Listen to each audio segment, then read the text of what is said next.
మీ అందరికీ పరిచయం చేసిన మా అమ్మా నాన్నలకు నా ఆత్మార్పిత వందనాలు తెలుపుకుంటూ, నా ఎదకాంక్షించే నా ఆత్మీయులందరికీ కూడా నా జోడి కరముల ప్రమాణాలు చేస్తూ, సభాధ్యక్షులు గౌరవనీయులు కరీంనగర్ సర్కిల్ అధ్యక్షులు తిరుపతి రెడ్డి గారు, వేదిక మీద ఉన్నటువంటి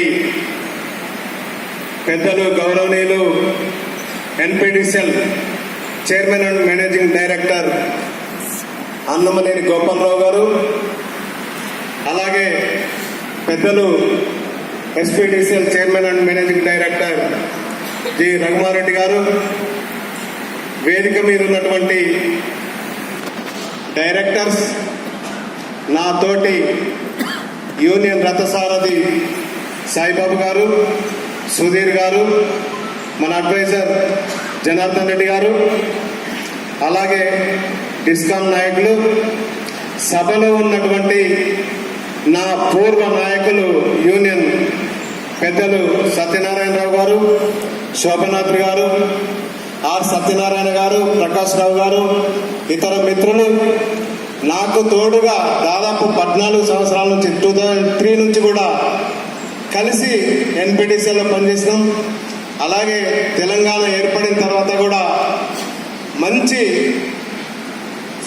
మంచి ఉద్దేశంతో కూడా కలిసి పనిచేసినటువంటి నా తోటి యూనియన్ 327 నాయకులు సెక్రటరీ జనరల్ శ్రీధర్ గారు, సభలో ఉన్నటువంటి అందరు నాయకులు, అలాగే ఇంజనీర్స్ అసోసియేషన్ రత్నాకర్ గారు, పిసి రెడ్డి గారు, సభలో ఉన్నటువంటి నా అన్నలు, తమ్ముళ్ళు, అక్కలు, వదినలు, బావలు, బామ్మర్దులు అందరికీ కూడా, నా కూతుళ్ళు, నా అల్లుళ్ళు, ఈరోజు వచ్చినటువంటి ప్రతి ఒక్క కార్మిక సోదరుడు, సోదరిమణులు, నేను వేరే పదంగా మాట్లాడడానికి నాకు మనసు ఒప్పదు, ఆర్టిజన్స్ అని, వారికి, ఇక్కడ ఉన్నటువంటి మీటర్ రీడర్స్, ఇంకా అందరూ నాకు తండ్రితో సమానమైన నా శ్రీరామ్ రెడ్డి అన్న, వదిన, అందరి కూడా మరొక్కసారి పేరు పేరున ధన్యవాదాలు తెలుపుతూ, ముఖ్యంగా జీవితం మీ అందరికీ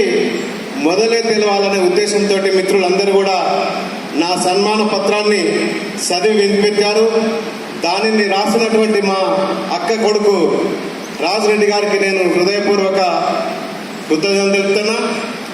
ముఖ్యంగా నేను నా జీవితంలో మొదటగా ఇంత మృదు స్వభావి అంటారు, నిజంగా అది ఎందుకు వచ్చిందో నాకు తెలియదు, కానీ కొంచెం మాత్రం ఒక రకమైన ఇన్స్పియారిటీ ఉండేది. అయ్యో తల్లి లేని కొడుకు అనేవాళ్ళు కొందరు, అటువంటివి ఉండేవి. దానికి కొంచెం నాకు కూడా మనసు కొంత వెనుకపోయిందేమో.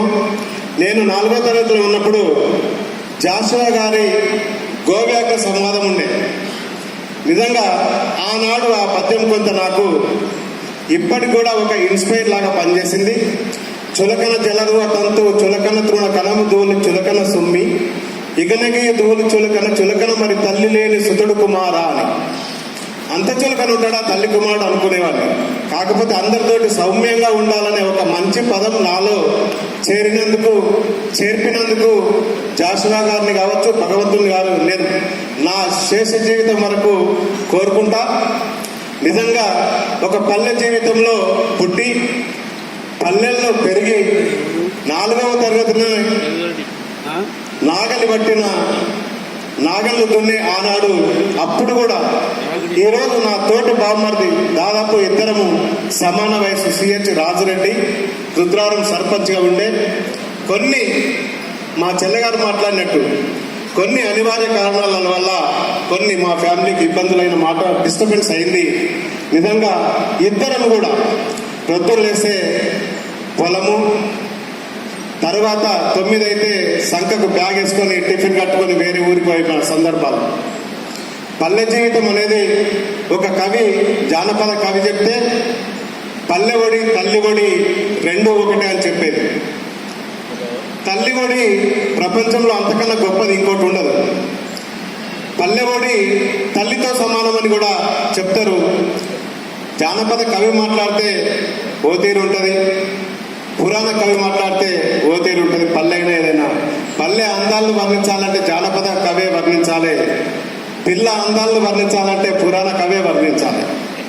ఇవన్నీ కూడా ఎప్పటి నుంచో నేర్చుకున్నటువంటి అనుభవం. దాదాపు 1977లో ఎస్ఎస్సి అయిపోయిన తర్వాత 79లో మా పెదమామ కొడుకు బావమరిది సిహెచ్ మధుసూదన్ రెడ్డి, దాదాపు ఇక్కడ ఉన్న వాళ్ళందరికీ కూడా కరీంనగర్ సర్కిల్లో పనిచేసినటువంటి వాళ్ళందరూ కూడా తెలుసు. నన్ను ఎస్ఎస్సి అయిపోయిన తర్వాత నాకు చదవాలనే కోరిక బాగుండేది. వచ్చి గంగారంలో క్యాజువల్ లేబర్గా చేయడం జరిగింది. అప్పుడు ఫస్ట్